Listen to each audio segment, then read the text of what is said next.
Notification ಮಾಡದೇ ಇರೋದ ಸಮಸ್ಯೆ, ಮಾಡಿದ್ರೆ ಕರಪ್ಷನ್ ಆಗುತ್ತೆ ಅಥವಾ ಕ್ವಶನ್ ಪೇಪರ್ ಲೀಕ್ ಆಗುತ್ತೆ, ಹೀಗೆಲ್ಲ ಸಮಸ್ಯೆಗಳಾಗಿ ಅವು ಕೋರ್ಟಿಗೂ ಹೋಗ್ತವೆ ಕೇಸಸ್. ಸುಮಾರಷ್ಟು ಆಸ್ಪಿರೆಂಟ್ಸ್ ವೇಟ್ ಮಾಡ್ತಿದ್ದಾರೆ. 4 ರಿಂದ 5 ವರ್ಷವಾಯಿತು. ಕರ್ನಾಟಕ ರಾಜ್ಯ ಸರ್ಕಾರದಿಂದ ಯಾವುದೇ ರೀತಿಯಾಗಿರುವಂಥ ನೇಮಕಾತಿಗಳಿಲ್ಲ. ಪೋಸ್ಟ್ ಬಿಡ್ತಿದ್ರು ಅಂತಂತಂದ್ರೆ ನಮ್ದು ಹೈದರಾಬಾದ್ ಕರ್ನಾಟಕ ಕಡೆ ಎಲ್ಲ ಗೌರ್ಮೆಂಟ್ ಸ್ಕೂಲ್ ಯಾಕೆ ಮುಗಿಸ್ತಿದ್ವು. ವಿದ್ಯಾರ್ಥಿಗಳಿಗಾಗಿ ಸರ್ಕಾರ ಏನು ಮಾಡ್ತಾ ಇದೆ? ಹೌದು, ಸರ್ಕಾರ ಏನು ಮಾಡ್ತಿದೆ? ಇದು ರಾಜ್ಯದ ಉದ್ಯೋಗಾಕಾಂಕ್ಷಿ ಯುವ ಸಮೂಹದ ಪ್ರಶ್ನೆ. ಸುಮಾರು 7-8 ವರ್ಷಗಳಿಂದ ನೇರ ನೇಮಕಾತಿ ನಡೆಯದ ಕಾರಣ ಸರ್ಕಾರದ ವಿರುದ್ಧ ಈ ರೀತಿ ಆಕ್ರೋಶ ವ್ಯಕ್ತಪಡಿಸುತ್ತಿದ್ದಾರೆ ಉದ್ಯೋಗಾಕಾಂಕ್ಷಿಗಳು.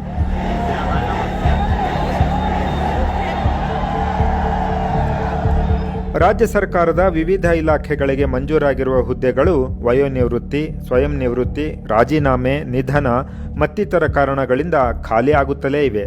ಆದರೆ ಈ ಹುದ್ದೆಗಳನ್ನು ತುಂಬುವ ಪ್ರಕ್ರಿಯೆ ಮಾತ್ರ ಇಲ್ಲವೇನೋ ಎಂಬಷ್ಟು ಆಮೆಗತಿಯಲ್ಲಿ ಸಾಗುತ್ತಿದೆ. ಸರ್ಕಾರದ ಇಂತಹ ಆಮೆ ನಡಿಗೆಯಿಂದ ಹೆಚ್ಚು ಸಂಕಷ್ಟಕ್ಕೊಳಗಾಗುತ್ತಿರುವ ಯುವ ಸಮೂಹ ನೇರ ನೇಮಕಾತಿ ಪ್ರಕ್ರಿಯೆ ಬೇಗ ಪ್ರಾರಂಭಿಸಬೇಕು ಎಂದು ಒತ್ತಾಯಿಸಿ ಧಾರವಾಡದಲ್ಲಿ ಸೆಪ್ಟೆಂಬರ್ 25ರಂದು ಬೃಹತ್ ಪ್ರತಿಭಟನೆ ನಡೆಸಿ ಸರ್ಕಾರದ ಗಮನ ಸೆಳೆದಿದೆ. ನಮ್ಮ ಬೇಡಿಕೆ ನ್ಯಾಯಯುತವಾಗಿದೆ. ನಾವು ಕೇಳ್ತಾ ಇರೋದು ನ್ಯಾಯ ಕೇಳ್ತಾ ಇದೀವಿ. ನಿಮ್ಮ ಮನೆಯಿಂದ ಏನು ಕೇಳ್ತಾ ಇಲ್ಲ. ನಾವು ಪೇ ಮಾಡ್ತಾ ಇರೋ ಟ್ಯಾಕ್ಸ್ ಮನಿ ಪೇ ಮಾಡಲಿ. ನಿಮ್ಮ ಮನೆ ಮಠ ಮಾರ್ಬಿಟ್ಟು ನಮಗೆ ನೇಮಕಾತಿ ಮಾಡಿ ಅಂತ ಕೇಳ್ತಾ ಇಲ್ಲ. ನಾವು ಪೇ ಮಾಡ್ತಾ ಇರೋ ಟ್ಯಾಕ್ಸ್ ಮನಿಯಿಂದ ನೀವು ನೇಮಕಾತಿ ಪ್ರಾರಂಭಿಸಿ. 6 ವರ್ಷ ಆಗಿದೆ ಸ್ವಾಮಿ, 6 ವರ್ಷ ಆಗಿದೆ, ಯಾವುದು ನೇಮಕಾತಿ ಆಗಿಲ್ಲ. ಹಿಂದುಳಿದ ವರ್ಗಗಳ ಕಲ್ಯಾಣ ಇಲಾಖೆಯಲ್ಲಿ 8,334, ಕೃಷಿ ಇಲಾಖೆಯಲ್ಲಿ 6,773 ಹಾಗೂ ಸರ್ಕಾರಿ ಅನುದಾನಿತ ಶಾಲೆಗಳಲ್ಲಿ 18,500 ಶಿಕ್ಷಕ ಹುದ್ದೆಗಳು ಸೇರಿದಂತೆ ರಾಜ್ಯದ ಒಟ್ಟು 43 ಇಲಾಖೆಗಳಲ್ಲಿ 2,84,000ಕ್ಕೂ ಹೆಚ್ಚು ಹುದ್ದೆಗಳು ಖಾಲಿ ಇವೆ. ವಿಧಾನಮಂಡಲ ಅಧಿವೇಶನಗಳಲ್ಲಿ ಸರ್ಕಾರವೇ ನೀಡಿದ ಮಾಹಿತಿ ಅನ್ವಯ 2022ರ ಅಂತ್ಯಕ್ಕೆ 2,58,709, 2023 2,55,920, 2024ರ ಅಂತ್ಯಕ್ಕೆ 2,76,386 ಹಾಗೂ 2025ರ ಆಗಸ್ಟ್ ವೇಳೆಗೆ 2,84,881 ಹುದ್ದೆಗಳು ರಾಜ್ಯದಲ್ಲಿ ಖಾಲಿ ಇವೆ. ರಾಜ್ಯದ ವಿವಿಧೆಡೆ ಸ್ಪರ್ಧಾತ್ಮಕ ಪರೀಕ್ಷೆ ತರಬೇತಿ ಪಡೆಯುತ್ತಿರುವ ಅಭ್ಯರ್ಥಿಗಳು ಸರ್ಕಾರಿ ನೇಮಕಾತಿಗಾಗಿ ಚಾತಕ ಪಕ್ಷಿಯಂತೆ ಕಾಯುತ್ತಿದ್ದಾರೆ. ಸುಮಾರು 4 ರಿಂದ 5 ವರ್ಷವಾಯಿತು. ಕರ್ನಾಟಕ ರಾಜ್ಯ ಸರ್ಕಾರದಿಂದ ಯಾವುದೇ ರೀತಿಯಾಗಿರುವಂಥ ನೇಮಕಾತಿಗಳಿಲ್ಲ. ಅದು ಪೊಲೀಸ್ ನೋಟಿಫಿಕೇಶನ್ ಆಗಿರ್ಬೋದು, ಅದು FDA ನೋಟಿಫಿಕೇಶನ್ ಆಗಿರ್ಬೋದು, SDA ನೋಟಿಫಿಕೇಶನ್ ಆಗಿರ್ಬೋದು, KPSC ಗ್ರೂಪ್ ಸಿ ಆಗಿರ್ಬೋದು. ಅದೇ ರೀತಿಯಾಗಿ KA ನಡೆಸುವಂಥ ಕೆಲವೊಂದು ಎಕ್ಸಾಮ್ಗಳಿಗೆ ಇನ್ನೂ ಕೂಡ ಕಾಲ್ಫರ್ಮ್ ಆಗಿಲ್ಲ. ಎಷ್ಟೋ ವಿದ್ಯಾರ್ಥಿಗಳು 4-5 ವರ್ಷ ಧಾರವಾಡದಂಥ ನಗರಗಳಿಗೆ, ಬೆಂಗಳೂರದಂಥ ನಗರಗಳಿಗೆ, ವಿಜಯಪುರದಂತಹ ನಗರಗಳಿಗೆ ಹೋಗ್ತಾ ಇದ್ದಾರೆ. ಹೋಗಿ ಚೆನ್ನಾಗಿ ಅಧ್ಯಯನವನ್ನು ಮಾಡಬೇಕಾಗಿತ್ತು ಅಂತೇಳಿ ಬಂದಾಗ ಅವರಿಗೆ ಒಂದು ಭರವಸೆ ಅನ್ನೋದು ಬೇಕು. ಏನು ಭರವಸೆ ಅಂತೇಳಿ ಬಂದಾಗ ನೋಟಿಫಿಕೇಶನ್ಗಳು ಬೇಕು. ನೇಮಕಾತಿ ಅಧಿಸೂಚನೆ ಹೊರಡಿಸಿದರೂ ಆ ಪ್ರಕ್ರಿಯೆ ಪೂರ್ಣಗೊಳ್ಳುವ ವೇಳೆಗೆ ನಿರುದ್ಯೋಗಿಗಳ ಸಂಖ್ಯೆ ಮತ್ತೆ ಹೆಚ್ಚಾಗಿರುತ್ತದೆ. ಹೀಗಾಗಿ ನೇಮಕಾತಿಗಾಗಿ ಅಧಿಸೂಚನೆ ಹೊರಡಿಸಿದ ವರ್ಷದೊಳಗೆ ಪ್ರಕ್ರಿಯೆ ಪೂರ್ಣಗೊಳಿಸುವ ಅವಶ್ಯಕತೆ ಇದೆ. ಸರ್ಕಾರ 2020-21ರಲ್ಲಿ ನೋಟಿಫಿಕೇಶನ್ ಮಾಡಿತ್ತು. ಈಗ ಒಂದು 4-5 ವರ್ಷ ಆದರೂ ಸಹ ನೋಟಿಫಿಕೇಶನ್ ಮಾಡಿಲ್ಲ. ಹೀಗಾಗಿ ಅಭ್ಯರ್ಥಿಗಳ ಒಂದು ವಯೋಮಿತಿನ ಮೀರ್ತಾ ಬಂದಿದೆ. ಹೊರ ರಾಜ್ಯದಲ್ಲಿ ಅಭ್ಯರ್ಥಿಗಳ ವಯೋಮಿತಿ 30-35 ವರ್ಷ ಇದೆ, ನಮ್ಮಲ್ಲಿ 28 ವರ್ಷಕ್ಕಿದೆ. ಹೀಗಾಗಿ ಪೊಲೀಸ್ ಅಭ್ಯರ್ಥಿಗಳಿಗೆ ಮತ್ತು PSI ಓದುವಂಥ ವಿದ್ಯಾರ್ಥಿಗಳಿಗೆ ತುಂಬ ತೊಂದರೆ ಆಗಿದೆ ಸರ್. ಹೀಗಾಗಿ ನೋಟಿಫಿಕೇಶನ್ ಮಾಡದೇ ಇರೋದ ಸಮಸ್ಯೆ, ಮಾಡಿದ್ರೆ ಕರಪ್ಷನ್ ಆಗುತ್ತೆ ಅಥವಾ ಕ್ವಶನ್ ಪೇಪರ್ ಲೀಕ್ ಆಗುತ್ತೆ, ಹೀಗೆಲ್ಲ ಸಮಸ್ಯೆಗಳಾಗಿ ಅವು ಕೋರ್ಟಿಗೂ ಹೋಗ್ತವೆ ಕೇಸಸ್. ಅಲ್ಲಿ ಕೋರ್ಟ್ನಲ್ಲಿ ಮುಗಿಸ್ಬೇಕಂದ್ರೆ ಮತ್ತೆ 10-12 ವರ್ಷಕ್ಕೆ 2012ರಲ್ಲಿ ಒಂದು KAS ಬ್ಯಾಚ್ ಆಗಿತ್ತು, ಅದು 2022ರಲ್ಲಿ ಅದಕ್ಕೆ ಆರ್ಡರ್ ಕಾಪಿ ಕೊಟ್ರಿ. ಸೊ ಹಿಂಗಾಗೆಲ್ಲ ಸಮಸ್ಯೆಗಳಾಗ್ಯಾವ. ಇದಕ್ಕೊಂದು ಸರ್ಕಾರ ಒಂದು ಪರ್ಮನೆಂಟ್ ಒಂದು ಸೊಲ್ಯೂಷನನ್ನು ತರಬೇಕು. ಪ್ರತಿ ವರ್ಷ ನೋಟಿಫಿಕೇಶನ್ ಮಾಡಬೇಕು ಮತ್ತು ಪ್ರತಿ ವರ್ಷ ಅದೇ ವರ್ಷನೇ ಅದು ರಿಸಲ್ಟ್ ಅನೌನ್ಸ್ ಮಾಡುವಂಥ ಒಂದು ವ್ಯವಸ್ಥೆ ಕರ್ನಾಟಕದಲ್ಲಿ ಜಾರಿ ಆದರೆ ಯಾವುದೇ ರೀತಿಯ ವಿದ್ಯಾರ್ಥಿಗಳ ಪ್ರತಿಭಟನೆ ಆಗಿರಲಿ ಅಥವಾ ಮತ್ತೊಂದು ಏನೂ ಆಗುವುದಿಲ್ಲ. ಪೊಲೀಸ್ ಮತ್ತು ಶಿಕ್ಷಕ ನೇಮಕಾತಿ ಹುದ್ದೆಗೆ ನಡೆಯುವ ಪರೀಕ್ಷೆಗೆ ಸಿದ್ಧತೆ ನಡೆಸುತ್ತಿರುವ ಅಭ್ಯರ್ಥಿಗಳು ನೇಮಕಾತಿ ಅಧಿಸೂಚನೆಯ ನಿರೀಕ್ಷೆಯಲ್ಲಿದ್ದಾರೆ.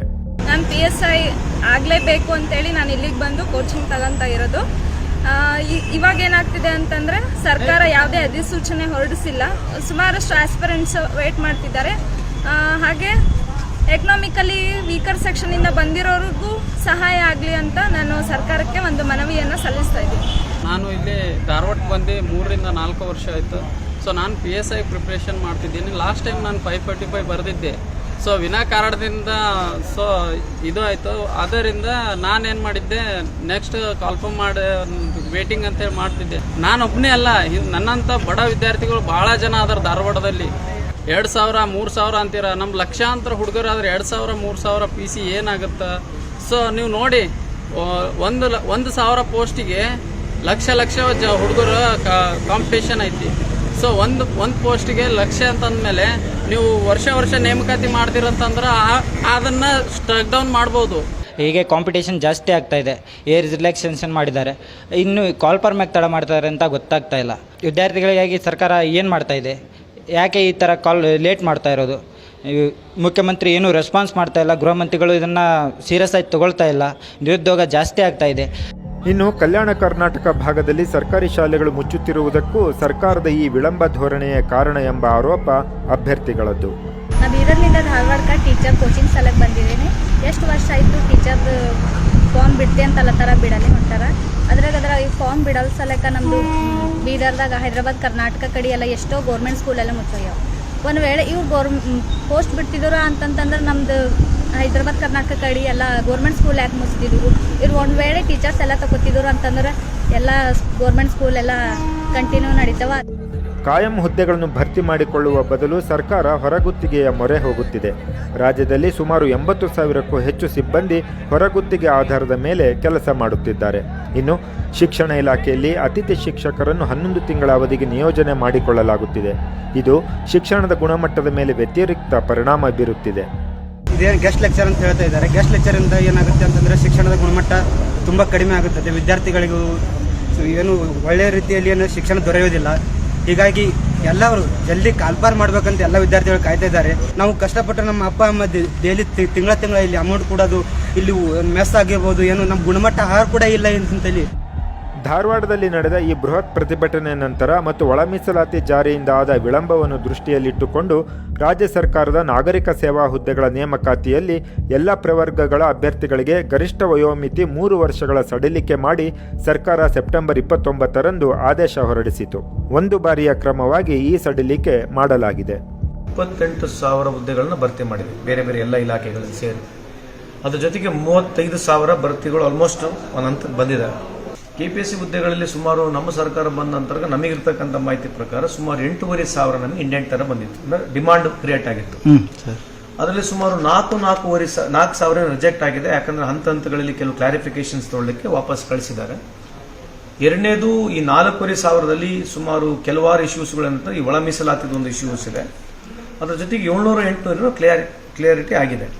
ಬಟ್ ಒಂದು ಮಾತ್ರ ಅವ್ರಿಗೆ ಹೇಳಲಿಕ್ಕೆ ಇಚ್ಛೆ ಬಯಸ್ತೇನೆ, ಡೆಫಿನೆಟ್ಲಿ ಇದ್ರ ಸ್ವಲ್ಪ ಮಟ್ಟಿಗೆ ವಿಳಂಬ ಆಗಿದ್ರು ಕೂಡ ಇವತ್ತು ಸರ್ಕಾರ ಇದರ ಗಮನಕ್ಕೆ ತಗೊಂಡಿದೆ. ಮುಖ್ಯಮಂತ್ರಿಯವರು ಕೂಡ ಬಹಳ ವೈಯಕ್ತಿಕವಾಗಿ ಗಮನಕ್ಕೆ ತಗೊಂಡಿದ್ದಾರೆ. ಮುಂದೆ ಬರ್ತಕ್ಕಂಥ ದಿನಗಳಲ್ಲಿ ಈ ಪ್ರಕ್ರಿಯೆ ಏನಿದೆ, ಇರ್ತಕ್ಕಂಥ ಹುದ್ದೆಗಳು ಎಲ್ಲ ತುಂಬ್ತೀವಂತಲ್ಲ, ಬಟ್ ಉದ್ದೇಶಪೂರ್ವಕವಾಗಿರ್ತಕ್ಕಂಥ ಇಂಪಾರ್ಟೆಂಟ್ ಏನಿದೆ ಅದನ್ನು ತುಂಬತಕ್ಕಂಥ ಕೆಲಸ ಸರ್ಕಾರ ಖಂಡಿತವಾಗಿ ಮಾಡ್ತಾ ಅಂತ ತಮಗೆ ಹೇಳಲಿಕ್ಕೆ ಇಚ್ಛೆ ಬಯಸ್ತೇನೆ. ನೇರ ನೇಮಕಾತಿ ನಡೆಸದೆ ದಿನಗೂಲಿ, ಗುತ್ತಿಗೆ, ಅರೆಗುತ್ತಿಗೆ, ಅತಿಥಿ ಮುಂತಾದ ಹೆಸರಿನಲ್ಲಿ ಮಾನವ ಸಂಪನ್ಮೂಲವನ್ನು ಪುಡಿಗಾಸಿಗೆ ದುಡಿಸಿಕೊಳ್ಳುವುದನ್ನು ನಿಲ್ಲಿಸಬೇಕು. ಶಿಕ್ಷಣ, ಆರೋಗ್ಯ, ವಸತಿ, ಇಂಧನ ಸೇರಿದಂತೆ ಪ್ರಮುಖ ವಲಯಗಳಲ್ಲಿ ಅವಶ್ಯಕ ಸಂಖ್ಯೆಯಲ್ಲಿ ನೇಮಕಾತಿ ಪ್ರಕ್ರಿಯೆಯನ್ನು ಬೇಗ ಆರಂಭಿಸಿ ವರ್ಷದೊಳಗೆ ಪೂರ್ಣಗೊಳಿಸಬೇಕು ಎಂಬ ಒತ್ತಾಯ ಯುವ ಸಮೂಹದ್ದು.